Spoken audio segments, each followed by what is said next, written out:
Mais avec effectivement ces grandes perturbations environnementales, changement climatique, perte de biodiversité, en fait, personne n'y échappe plus vraiment. Il n'y a plus vraiment de refuge. Enfin, on ne peut plus aller se mettre seul dans une vallée pour échapper un peu au bruit du monde.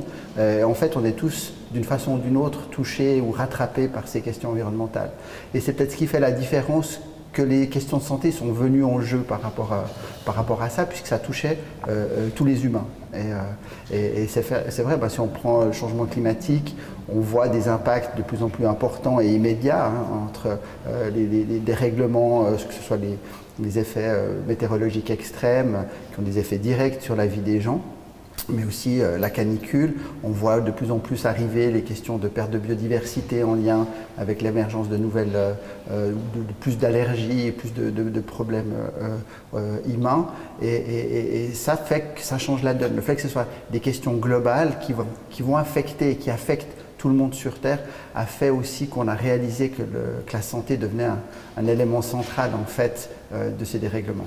Et aussi, on vient d'une espèce d'époque d'arrogance et de foi dans une toute-puissance de la médecine et de la science. Ce qui est par exemple frappant, c'est l'histoire des maladies infectieuses où, jusqu'à peu près dans les années 80, au début des années 80, l'idéal était la stérilité. On était sûr qu'on viendrait à bout des bactéries avec les antibiotiques et des virus avec les vaccins. Et puis arrive le sida, arrivent les nouvelles pandémies, les zoonoses, et on se rend compte que c'est une bataille perdue.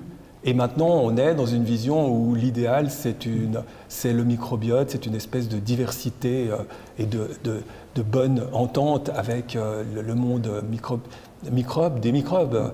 Et est-ce que justement cette espèce de sortie d'une foi dans une puissance totale des humains à maîtriser leur santé et la santé en général, c'est ça qui caractérise l'époque où on se trouve maintenant? Probablement le fait de redécouvrir cette nécessité d'interaction, enfin elle existe qu'on le veuille ou pas, entre l'intérieur et l'extérieur si on veut, on commence à le redécouvrir, parce que c'était des choses qui étaient probablement intuitives, probablement que Marie-Gaille en parlera mieux que moi, mais c'est des choses qui étaient intuitives à l'époque, et on les a effectivement perdues avec l'émergence des médicaments, notamment des antibiotiques pour les maladies infectieuses, et maintenant on retrouve, et on commence d'avoir beaucoup de recherches aussi qui se fait sur cette question de cette interaction dynamique qui est permanente en fait avec ça. D'autant qu'on n'a pas le choix. Par exemple, les antibiotiques, maintenant les résistances se multiplient, on commence à être vraiment démunis et on se rend compte que c'est même pas un changement d'attitude voulu, c'est un changement qui nous est imposé.